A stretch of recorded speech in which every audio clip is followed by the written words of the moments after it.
The 304 phase, or also known as the, I don't know if this is what you actually do with that tool. Do I look like I worked in the field? Anyway, a lot of people think that this phase was just invented. This is some new invention that Gen Z had and corrupted all the youth's mind with. But that could not be farther from the truth. And if you don't believe me, ask your uncle at the next cookout. I think with the internet, we've more than confirmed that everybody is living the same life, even if we're on different sides of the planet. So I know all the guys at least have had that experience with your uncle telling you to get all the girls. Just get them all. Which is advice that you should not listen to. The internet wasn't as prevalent back then, but they did leave some things behind that you could still look up if you don't believe me. Listen to any of the Two Lives Crew songs. Or you could listen to Tyrese's Sweet Lady. Sweet lady, would you be mine? Sweet lover.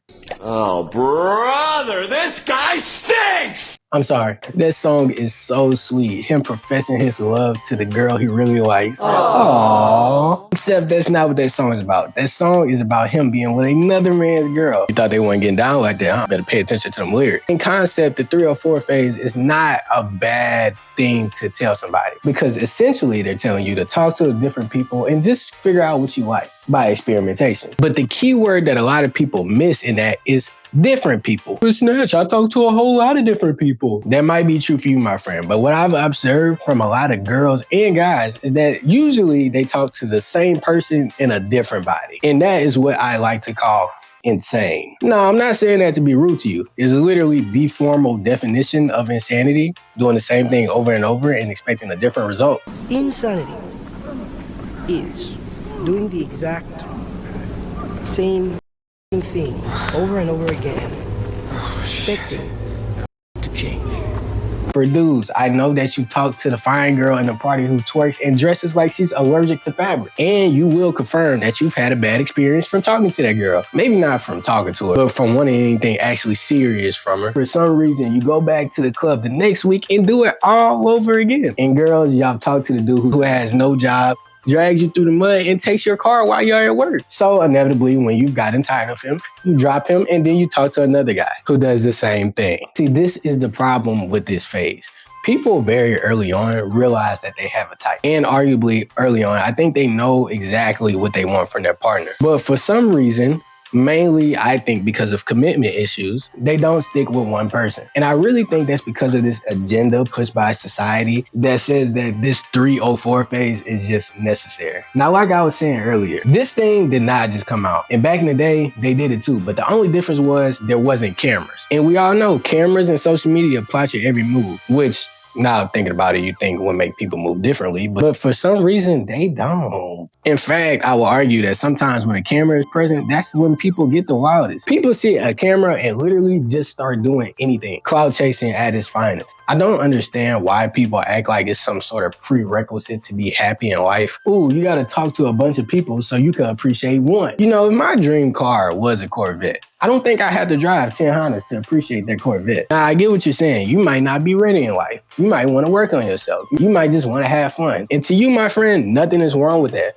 But the thing about it is, whenever people actually go through this phase, I felt as if they never actually work on themselves. Usually, they watch David Goggins. Echo could have just asked to get in my video, bro. I don't know that. Be quiet. Usually, they go and watch David Goggins videos. I'm talking from a male perspective now. And maybe go to the gym once. And then they call that working on themselves. And they'll tell you they've made so much progress in life, but what have they actually done? Nothing. I can't really speak on it from a girl perspective because I never actually actively seen a girl be like, I'm going through my phase right now. I've seen girls talk about it in past tense. And brother, if she tells you that she went through a phase and she had a bad one, please run very quickly. See, the thing about it is, if a girl is actually bold enough to tell you something like this, it's almost always 4 or 5 times worse than what she told you. Man, you know what? Scratch that. 1,000,000 times worse than what she told you. Because, brother, she is not going to tell you the R-rated version. You're definitely getting the kid-friendly PG version. And I'm not saying that to say that dudes don't lie too, because we definitely do.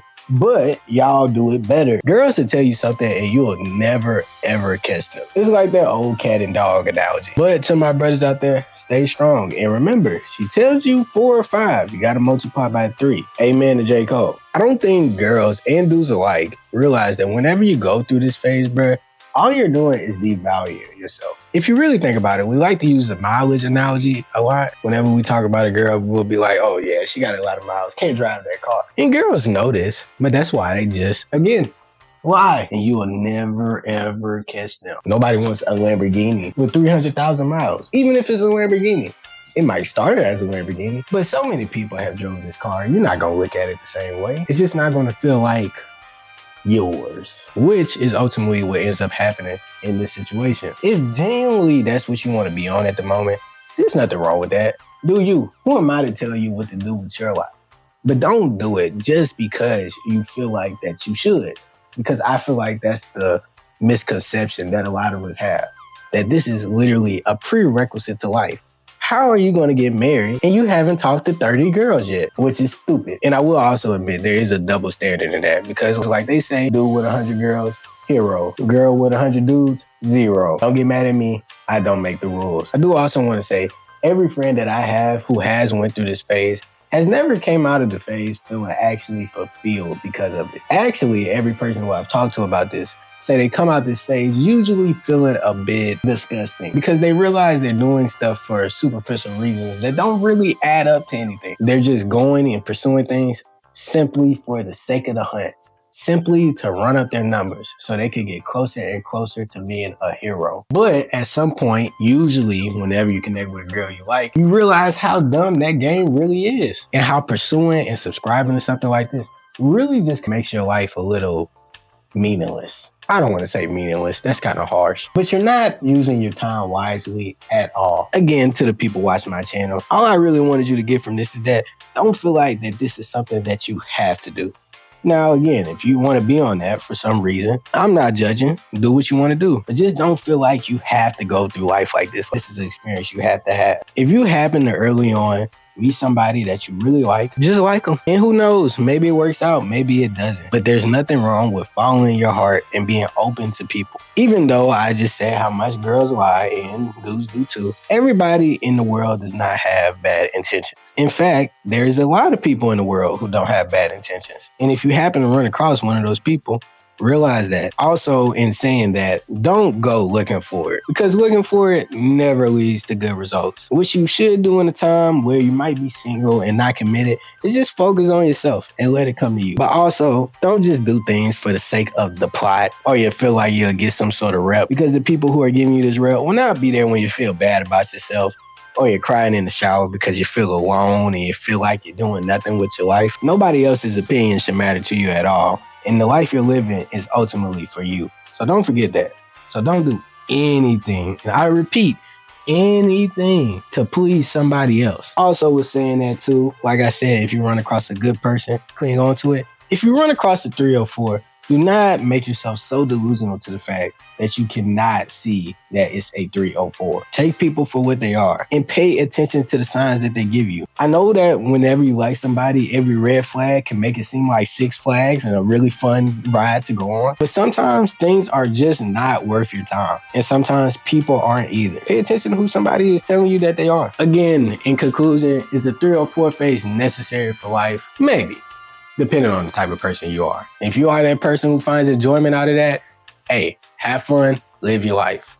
But if you are not, don't be that person for somebody else. That's all I gotta say about that. If you like the video, leave a like, comment, and subscribe. Hey, but look, before you go though. Bye.